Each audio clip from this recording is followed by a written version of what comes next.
नमस्कार, मैं जितेंद्र यादव। मैं आप सभी का अपने YouTube चैनल एजे शिखर में हार्दिक स्वागत करता हूं।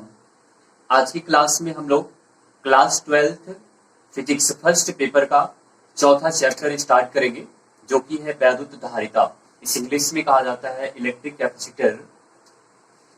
तो आइए इस चैप्टर की शुरुआत करते हैं वैद्युत धारिता से कि वैद्युत धारिता क्या होती है। वैद्युत धारिता, देखो, जब किसी चालक को आवेश दिया जाता है तो आवेश देने से उसके विभव में परिवर्तन होता है।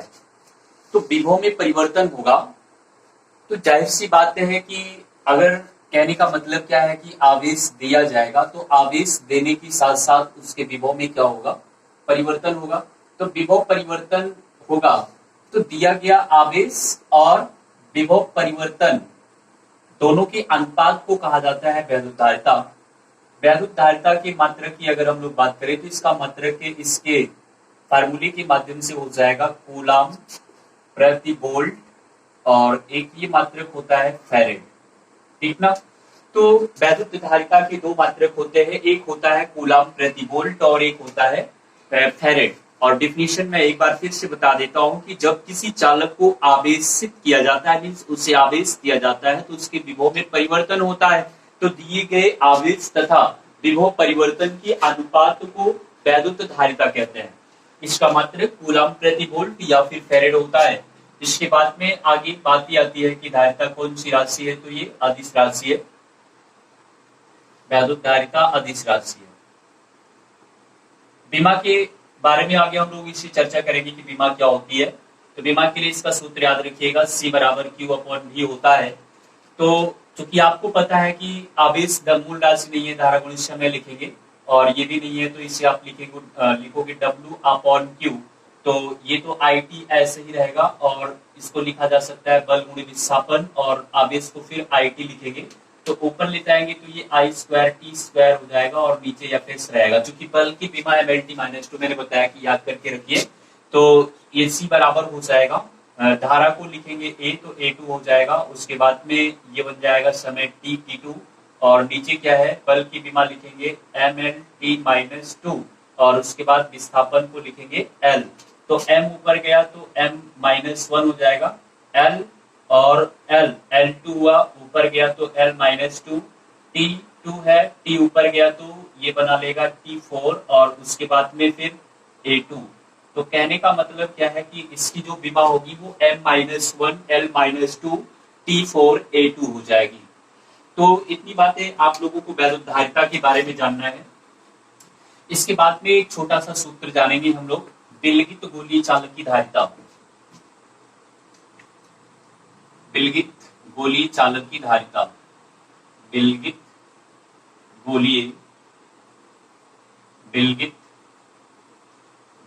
चालक की धारिता, गोलीय चालक की धारिता। देखो, क्वेश्चन के लिए सोचना है। यहाँ पे कहा क्या जा रहा है कि विलगित गोलीय चालक। तो सबसे पहले बात ही आती है कि हम लोग ये जानेंगे कि विलगित गोलीय चालक को होता क्या है। देखो, यहाँ एक शब्द आया हुआ है कि विलगित। विलगित का मतलब होता है कि अलग। तो ये एक ऐसा चालक है जिसका किसी दूसरे चालक से कोई कांटेक्ट नहीं, मतलब इसका किसी दूसरे चालक से कोई संपर्क नहीं है, तो इसलिए इसे कहा जा रहा है कि विलगित चालक। और गोलीय चालक है तो गोलीय चालक है तो इसको इस तरह से हम लोग बनाएंगे। मान लो कि O केंद्र और R त्रिज्या का ये कोई विलगित गोलीय चालक है। देखो, इसको इस तरह से हम लोग करेंगे वैद्युत बल रेखाओं को प्रेजेंट करने के लिए। तो ये वैद्युत बल रेखा है, जैसे समविभव पृष्ठ में खींचकर दिखाया गया था आपको। ठीक है। अब देखो, बात यह आती है कि ये चालक है, तो चालक है तो जाहिर सी बात है कि इसके बाहरी पृष्ठों पर आवेश वितरित होगा। तो मान लो कि प्लस Q आवेश इसके बाहरी पृष्ठों पर एक समान रूप से वितरित कर दिया जाता है। क्योंकि चालक के बाहरी पृष्ठों पर ही आवेश वितरित होता है, ना कि आंतरिक पृष्ठों पर। तो इतनी बात आप लोग क्वेश्चन से कर सकते हैं कि विलगित गोलीय चालक, विलगित का मतलब ये होगा कि एक ऐसा चालक है जिसका किसी दूसरे चालक से कोई संपर्क नहीं है। गोलीय चालक है तो गोलीय चालक आप बनाएंगे, क्योंकि चालक है तो इसलिए इसके बाहरी पृष्ठों पर आवेश समान रूप से वितरित होगा, ना कि आंतरिक पृष्ठों पर। ये जो दिखाया गया ये वैद्युत बल रेखाओं की सिचुएशन दिखाई गई, जैसा समविभव पृष्ठ में खींचा गया था कि वैद्युत बल रेखाओं को बताया गया था कि समविभव पृष्ठ के प्रत्येक बिंदु पर वैद्युत बल रेखा जो होती है एक दूसरे के परपेंडिकुलर होती है, ठीक ना। तो चलिए आगे हम लोग ध्यान देंगे, वैद्युत धारिता निकालना है, क्योंकि आपको ये मालूम होना चाहिए कि C बराबर होता है Q अपॉन V। यानी ये फार्मूला अभी मैंने डिफिनेशन में बताया कि C बराबर क्या होता है Q अपॉन V। तो ये फार्मूला बता रहा है कि Q आवेश है, तो जो कि चालक है तो चालक के पास तो आवेश रहेगा ही, लेकिन विभवांतर नहीं पता है, विभव नहीं पता है। तो आपको पहले क्या करना पड़ेगा कि इस Q आवेश के कारण विभव निकालना पड़ेगा। तो अगर हम बात करें तो हर पॉइंट पे ये आवेश है, तो अगर यहाँ बात करें तो यहाँ भी आवेश है, या यहाँ बात करें तो यहाँ भी आवेश है। तो यहाँ आवेश है और यहाँ से कुछ दूरी पर इसके केंद्र पर विभव उत्पन्न होगा, तो वो दूरी आप कितनी है, R है, वृत्त की त्रिज्या है। तो कहने का मतलब क्या है कि बिंदु आवेश की कॉन्सेप्ट से यहाँ पहले हम लोग विभव निकालेंगे और विभव निकालने के बाद में तब इसकी धारिता निकालेंगे, ठीक ना। क्योंकि विभव जो है वो धारिता निकालने के लिए डिस्टर्ब कर रहा है, तो सबसे पहले विभव को फाइनल करेंगे। तो यहाँ पे लिखेंगे वैद्युत विभव, वैद्युत विभव V equal to 1/4 pi epsilon naught Q upon R, जहां वृत्त की त्रिज्या है या एक बिंदु आवेश है, इस बिंदु आवेश से कुछ दूरी पर अर्थात केंद्र पर वैद्युत विभव उत्पन्न हो रहा है। तो V बराबर क्या हो जाएगा कि 1/4 pi epsilon naught Q upon R।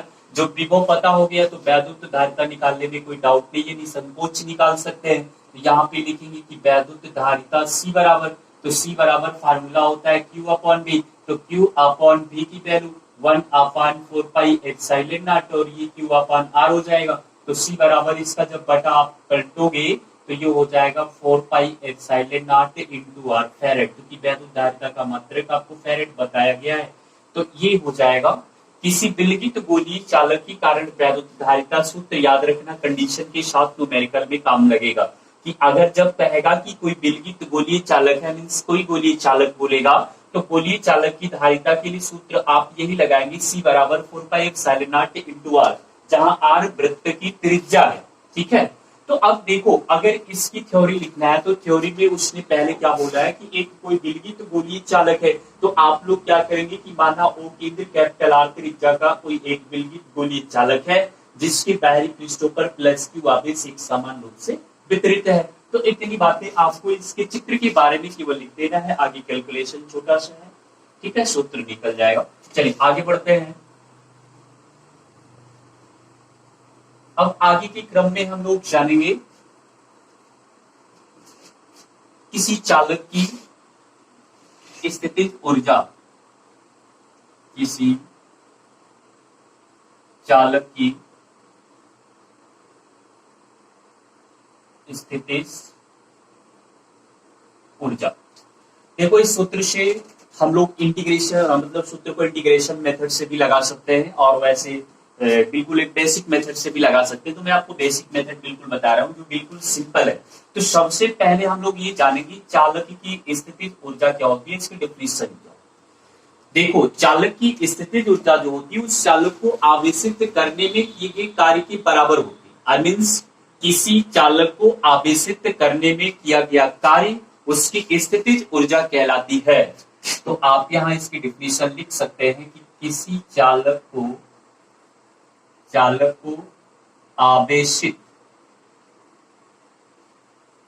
करने में किया गया कार्य, करने में किया गया कार्य स्थितिज ऊर्जा कहलाती है, स्थितिज ऊर्जा कहलाती है। किसी चालक को आवेशित करने में किया गया कार्य स्थितिज ऊर्जा कहलाती है, इसकी डेफिनेशन होगी। अब ध्यान दो, कहने का मतलब क्या है कि चालक को आवेशित करने में यदि हम लोग किया गया कार्य निकाल ले तो वो स्थितिज ऊर्जा की वैल्यूबल हो जाएगा। तो किए गए कार्य को निकालना है, तो देखो कार्य बराबर क्या होता है, विभव की परिभाषा से V बराबर अगर होता है W अपॉन Q, तो W बराबर हो जाएगा PQ। होगा ना। तो आवेश तो पता ही है, क्योंकि चालक है तो आवेश होगा ही होगा, वो तो नेचुरल सी बात है। उसके बाद में क्या है कि विभवांतर नहीं पता, नहीं सॉरी विभव नहीं पता है, तो सबसे पहले हम लोग क्या करेंगे, विभव पता करेंगे।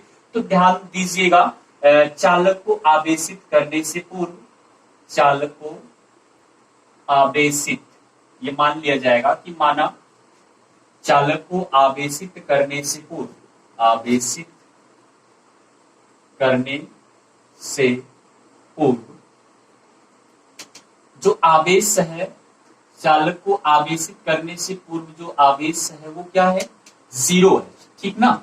उसके बाद में चालक को आवेशित करने के बाद आवेश, चालक को आवेशित करने के बाद आवेश मान लो Q है।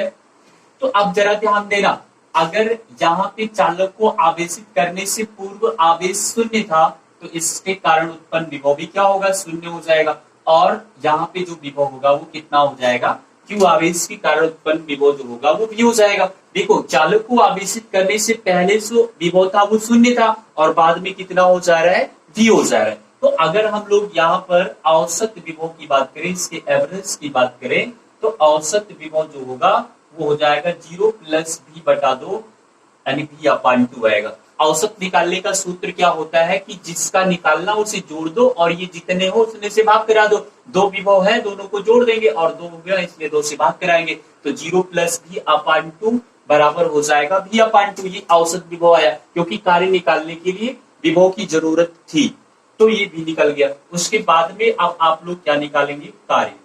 तो कार्य निकालोगे तो W बराबर होता है VQ, यानी औसत विभव गुणे आवेश हो जाएगा। तो W बराबर हो जाएगा ये V/2 इंटू Q। तो इसे आप लोग लिख सकते हो 1/2 VQ, और इसका जो स्थितिज ऊर्जा का फार्मूला होता है वो हाफ CV² होता है। इस फार्मूले को याद रखिएगा, उसी के अनुसार यहाँ पे काम करना है। तो कहने का मतलब क्या है कि धारिता और विभव चाहिए, आवेश को हटाना है। तो एक फार्मूला जो अभी पढ़ाएंगे आपको, C बराबर Q/V होता है। तो यहाँ से अगर Q निकालो तो Q बराबर CV होगा कि नहीं होगा, तो Q बराबर CV हो जाएगा, क्योंकि यहाँ से Q को हटाना है, केवल C और V चाहिए, Q हटाओ। तो Q हटाने के लिए ये धारिता की डिफिनीशन वाला जो फार्मूला है, Q बराबर CV लगाएंगे तो ये हो जाएगा हाफ, और उसके बाद में इसकी वैल्यू CV। तो कहने का मतलब क्या है कि हाफ CV² हो जाएगा। ये किया गया कार्य है, और किया गया कार्य जो होता है वो ऊर्जा के बराबर हो जाएगा। तो ये हो जाएगा हाफ CV², ऊर्जा का मात्रक होता है जूल, तो यहाँ पर लिख देंगे जूल, ठीक ना। तो इस तरह से इस सूत्र को हम लोग प्रूव कर सकते हैं। आगे के क्रम में हम लोग संधारित्र जानेंगे कि संधारित्र क्या होता है।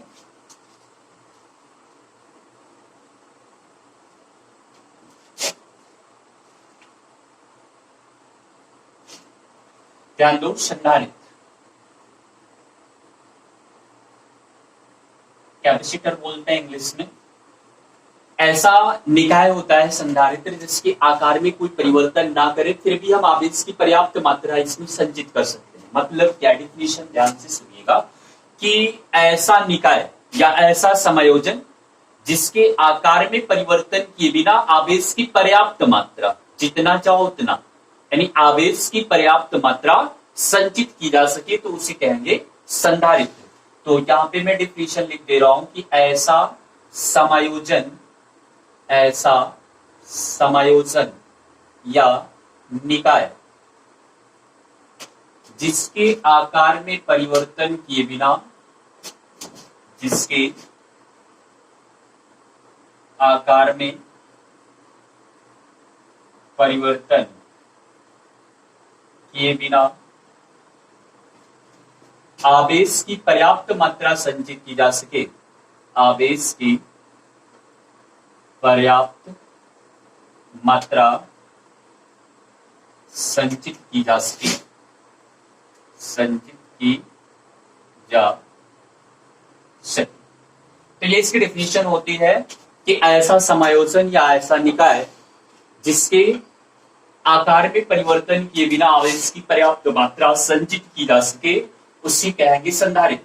अब देखो, संधारित्र से रिलेटेड कुछ डेरिवेशन है आगे, जैसे समांतर प्लेट संधारित्र की धारिता, उसके बाद में भी है समांतर प्लेट संधारित्र की धारिता, जो उसके प्लेटों के बीच में कोई प्रावैद्युत पदार्थ रख दिया जाए उसके बाद में होता है कि समांतर प्लेट संधारित्र की धारिता, ये हो गया। उसके बाद में संधारित्रों का समायोजन, दो प्रकार से इसका समायोजन होता है, दो प्रकार से इसे जोड़ते हैं। एक समांतर क्रम संयोजन होता है और एक होता है श्रेणी क्रम संयोजन। तो आगे की क्लास में हम लोग इन सूत्रों पर चर्चा करेंगे।